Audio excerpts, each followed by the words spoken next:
शांति बनाए रखें। मैं सर्वप्रथम बिल्कुल बिना अनुमति के आसन कोई नहीं बोलेंगे। शांति सुनिए मान्यता। मैं सर्वप्रथम बिहार विधानसभा के बजट सत्र में सभी माननीय सदस्यों का हार्दिक अभिनंदन करता हूं। बिहार विधानमंडल के दोनों सदनों के संयुक्त अधिवेशन में माननीय राज्यपाल महोदय का अभिभाषण हुआ है।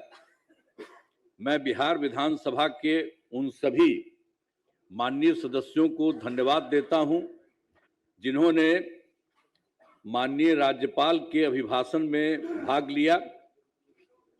माननीय राज्यपाल महोदय ने अपने अभिभाषण में सरकार की उपलब्धियों एवं प्राथमिकताओं को विस्तार से बताया है। इसके लिए मैं माननीय राज्यपाल के प्रति आभार व्यक्त करता हूं।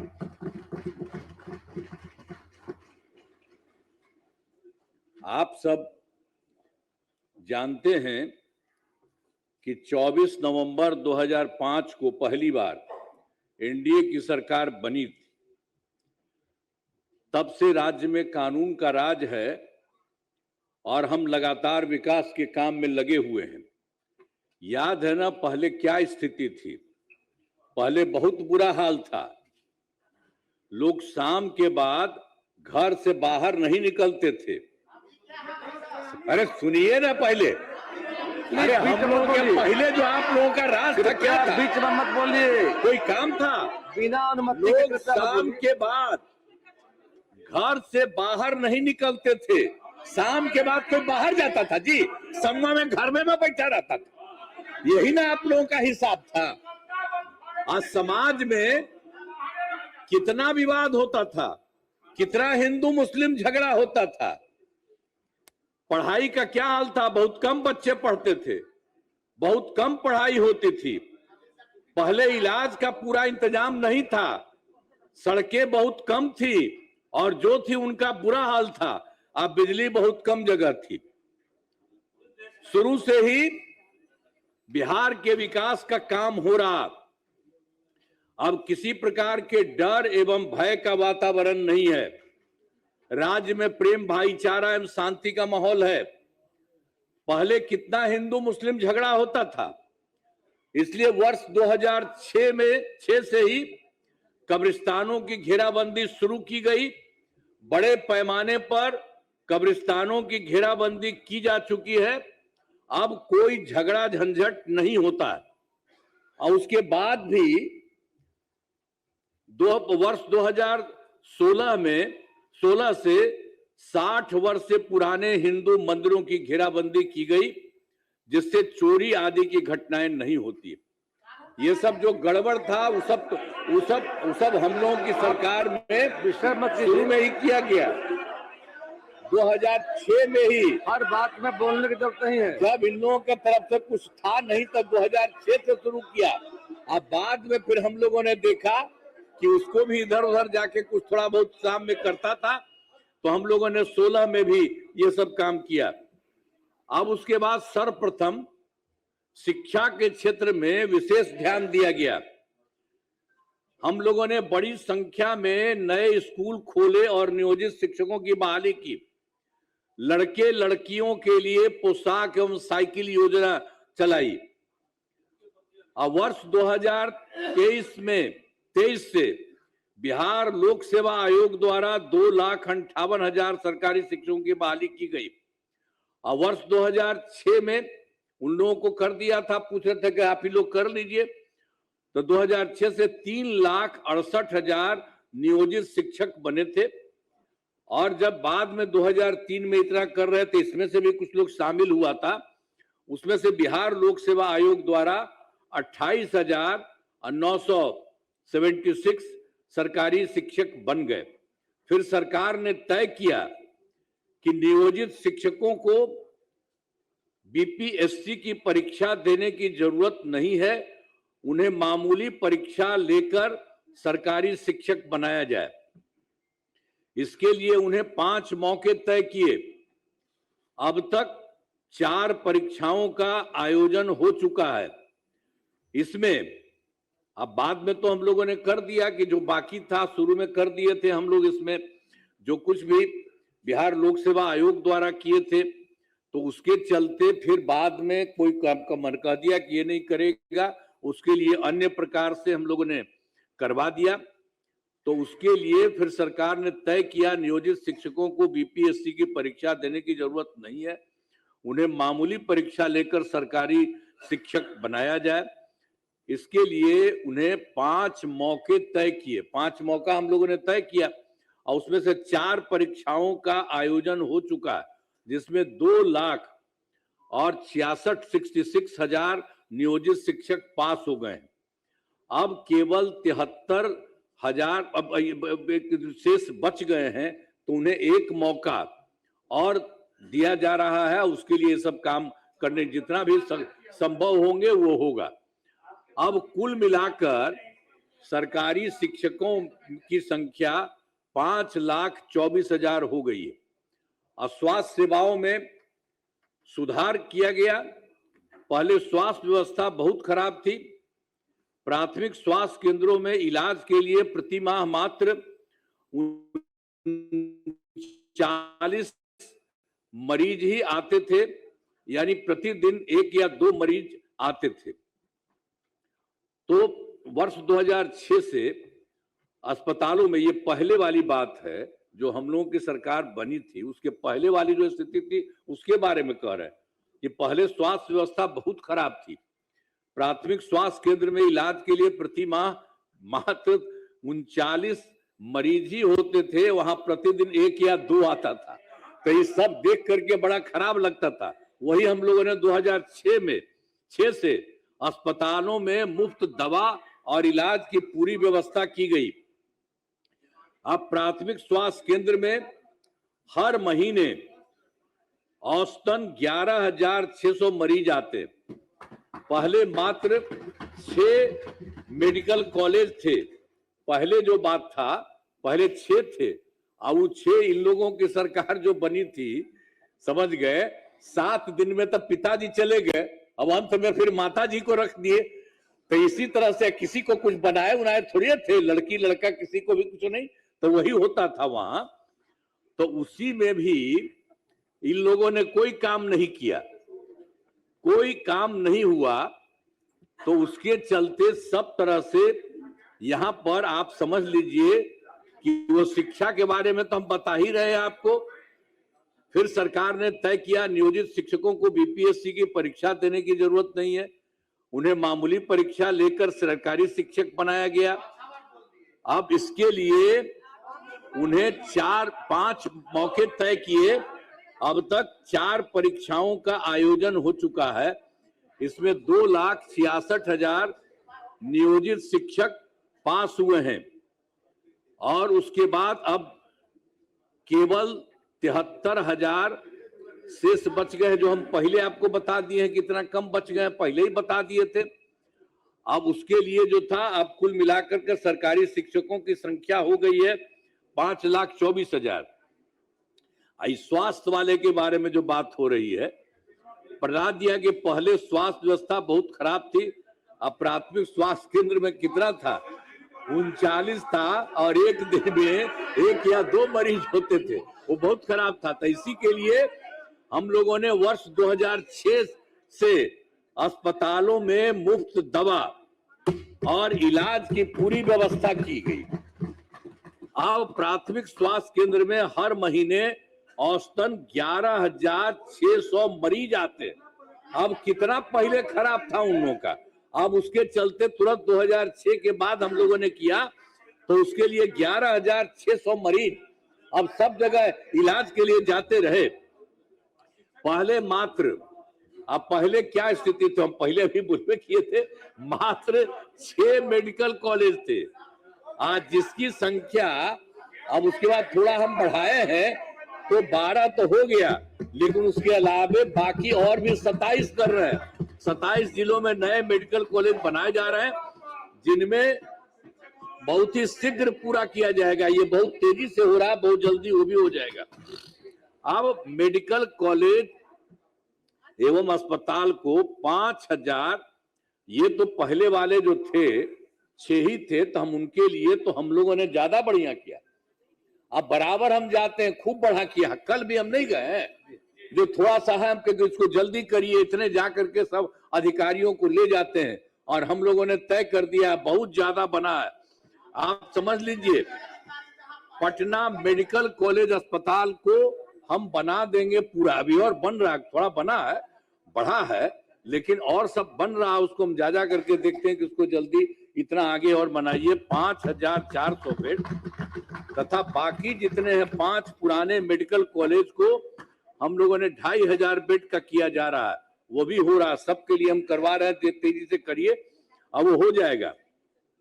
और उसके बाद तो आप जानिए IGIMS Indira Gandhi institute of medical science में पटना में था, उसके लिए भी हम सब जगह जा करके देख करके उसका कितना ज्यादा हम बढ़वाए, बहुत बढ़वाए हैं और वो चल रहा है। उसके लिए भी हम लोगों ने कह दिया कि 3,000 बेड का बनाया जा रहा है, तो कुछ तो बनाया गया और भी बन जाएगा, सब कुछ हो रहा है। तो राज्य में सड़कों पुल पुलियों का निर्माण कराया गया। वर्ष 2008 से कृषि रोड मैप बनाकर, अब उसके लिए हम लोगों ने 2008 से आपस में कृषि रोड मैप बनाकर काम किया जा रहा है और इसमें कृषि के क्षेत्र में बहुत अच्छी प्रगति हुई है। और वर्ष 2008 से 12 तक पहला और 2012 से 17 तक दूसरा, 2017 से 23 तक तीसरा और फिर चौथा कृषि रोड मैप वर्ष 2024 से 2029 के तहत योजनाओं पर तेजी से काम हो रहा है। तो इसलिए कुछ कुछ चीजों के बारे में बता रहे हैं कि जितना काम हो रहा है सरकार की तरफ से।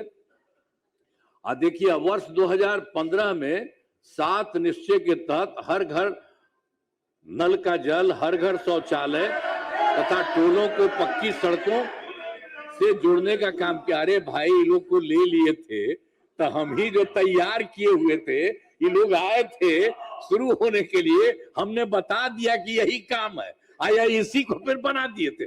और उसमें तो रहता ही था, ठीक रहता था, इधर उधर नहीं करता था। और उसके बाद अब इधर से उधर का, बैठो बैठो रे तुम, अरे कुछ नहीं बैठो, क्या करते थे, इधर से उधर करते थे। और इस बार जो तुमको रखे थे तो तुम कितना इधर से उधर कर करके लोगों को खींचने के लिए 6 आदमियों को कितना पैसा तुम दिया था। और पैसा कहां से किया था, जो तुमको मिल गया था तो पैसा कमाता था, तो इसी सब चक्कर में था, इसीलिए हम छोड़ दिया सब।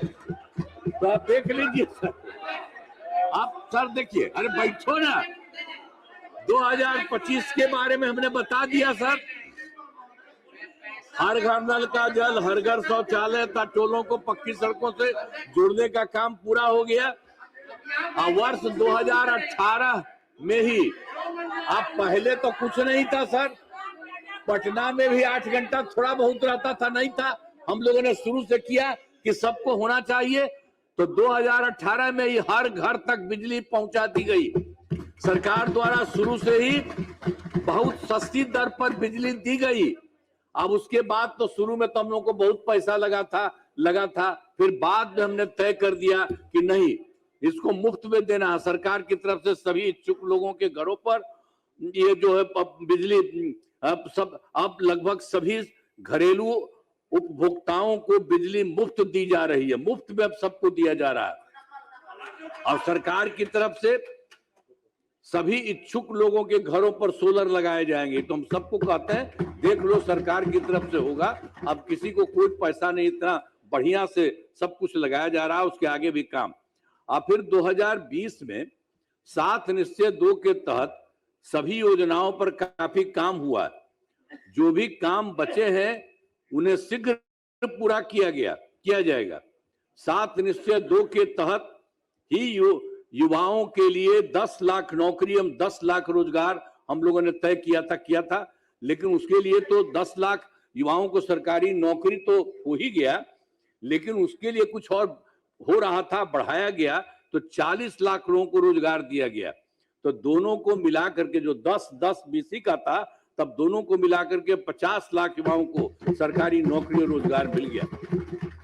अब हम लोगों ने तय कर दिया अगला जो इसी साल से शुरू हुआ 5 वर्षों में 1 करोड़ युवाओं को नौकरी और रोजगार देने का लक्ष्य किया। और अब जान लीजिए कि सरकारी नौकरी की भी संख्या और होगी। तो सरकार ने शुरू से ही सभी तबकों का विकास किया है, चाहे हिंदू हो, मुस्लिम हो, अपर कास्ट हो, पिछड़ा हो, अति पिछड़ा हो, दलित हो, महादलित हो, सभी के लिए काम किया गया। अब मुस्लिम समुदाय के लिए भी काफी काम किया गया। मदरसों को सरकारी मान्यता दी गई एवं उनके शिक्षकों को अन्य सरकारी शिक्षकों के बराबर वेतन दिया गया। अब पहले वाले देते थे जी, पहले वाले नहीं कुछ देते थे, अब उनके लिए भी हम लोगों ने नहीं किया, एक एक काम किया है। और फिर सभी वृद्ध जनों, दिव्यांग जनों और विधवा महिलाओं को पहले हर महीने 400 रुपए पेंशन की राशि दी जाती है। अब जून 2025 में इसे बढ़ाकर 1100 रुपए कर दिया गया। पहले उन लोगों का 400 रखा था, अब बाद में अभी हम लोगों ने पिछले महीने उसको बढ़ा दिया, 1100 रुपया कर दिया गया। अब इससे 1 करोड़ 14 लाख लोगों को फायदा हो गया। अब महिलाओं के सशक्तिकरण के लिए काफी काम किया है। 2006 में पंचायती राज संस्थाओं एवं 2007 में नगर निकायों में महिलाओं के लिए 50% आरक्षण की सुरक्षा के शुरू में ही किया।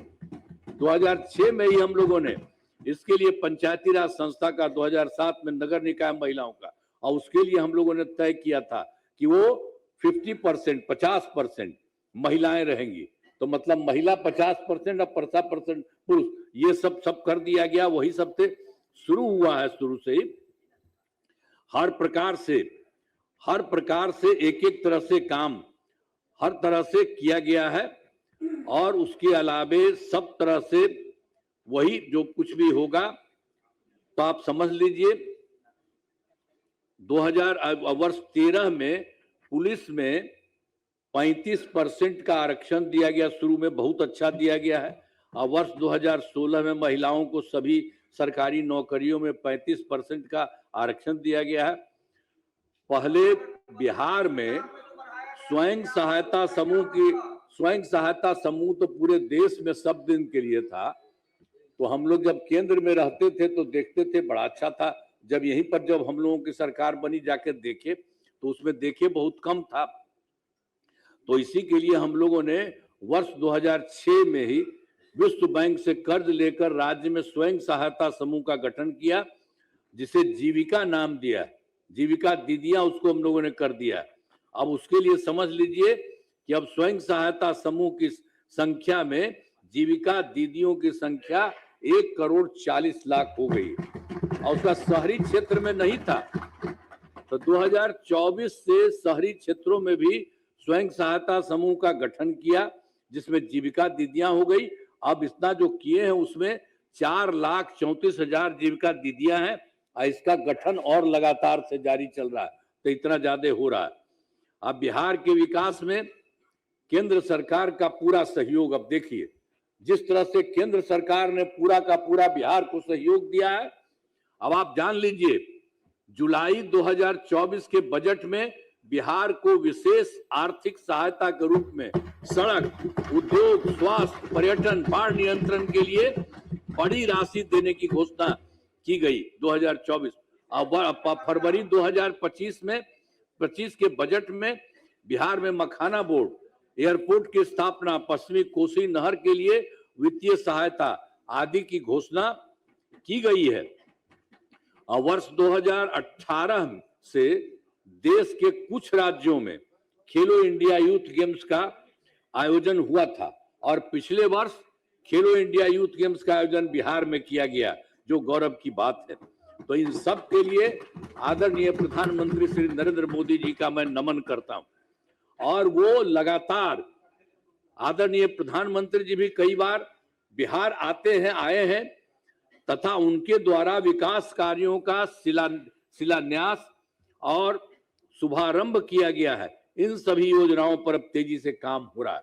तो उस तरह से बिहार में जितना काम, अब केंद्र सरकार कितना ज्यादा काम इन दिनों चारों तरफ कर रहे हैं, अब उसके कितना ज्यादा बढ़ाई हो रहा है। तो अगले 5 वर्षों 2025 से 30 में विकास की गति को और तेज करने के लिए 7 निश्चय 3 जो हम लोगों ने कहा इस बार के लिए का गठन किया है, जिसमें कई काम किए जाएंगे। अब ये जान लीजिए 7 राउंड हम लोगों ने कराया है। तो पहला है दोगुना रोजगार दोगुनी आय। राज्य की प्रति व्यक्ति औसत आय को दोगुना करने का लक्ष्य रखा गया है।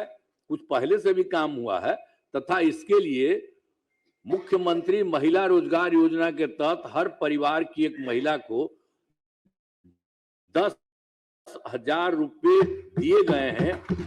अब इनका रोजगार अच्छा चलेगा और उन्हें 2 लाख रुपए तक की सहायता दी जाएगी। अब अगले 5 वर्षों में युवाओं को 1 करोड़ नौकरी एवं रोजगार उपलब्ध कराए जाएंगे। नए युवा रोजगार एवं कौशल विकास विभाग का गठन किया गया है। और दूसरा है समृद्ध उद्योग और सशक्त बिहार। अगले 5 वर्षों में उद्योग लगाने पर पूरा जोर दिया जाएगा। सभी जिलों में औद्योगिक क्षेत्र की स्थापना की जाएगी। नए बड़े उद्योगों के लिए मुफ्त भूमि एवं अनुदान दिया जा रहा है। अब पुरानी बंद चीनी मिलों को चालू किया जाएगा। और तीसरा है कृषि में प्रगति, प्रदेश की समृद्धि। कृषि विकास का काम और आगे बढ़ाया जाएगा। एक नए बिहार राज्य विपणन प्राधिकार की स्थापना की गई है। अब पखाना, डेयरी एवं मछली पालन के क्षेत्र में विशेष जोर दिया जाएगा। और चौथा है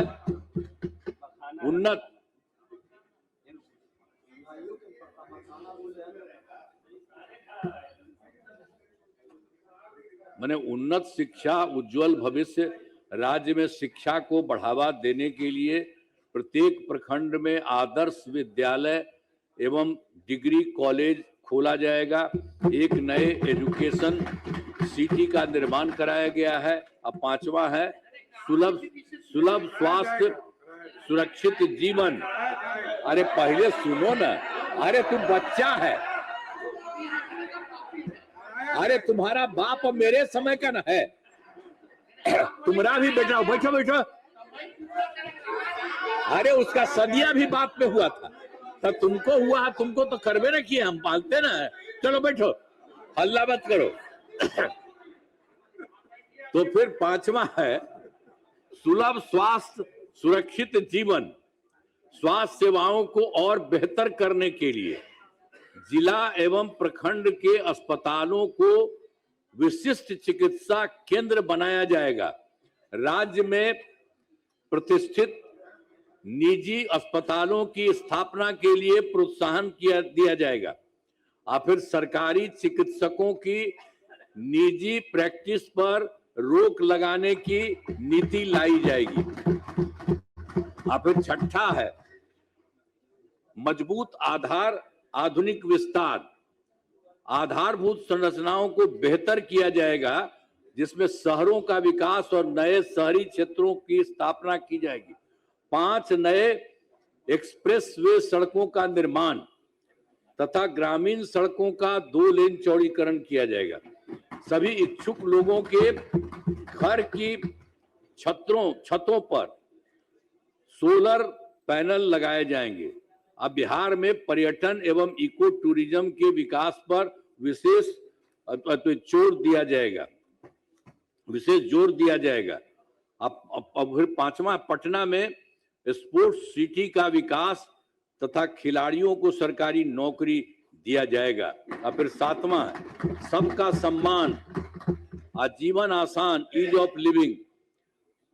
आधुनिक तकनीक तथा अच्छे प्रशासन के माध्यम से राज्य के सभी नागरिकों के जीवन को आसान बनाया जाएगा। यानी इस बार के बारे में जो कुछ भी तय कर दिया गया 25-30 के लिए 5 वर्षों में सब काम करने के लिए, उसका इस तरह से जो करते हुए सबको कितना फायदा होगा। अब हमारा राज्य लगातार विकास कर रहा है। अब इन दिनों काम को और आगे बढ़ाया गया है। अगले 5 वर्षों में और ज्यादा काम होगा और इससे बिहार काफी आगे बढ़ेगा।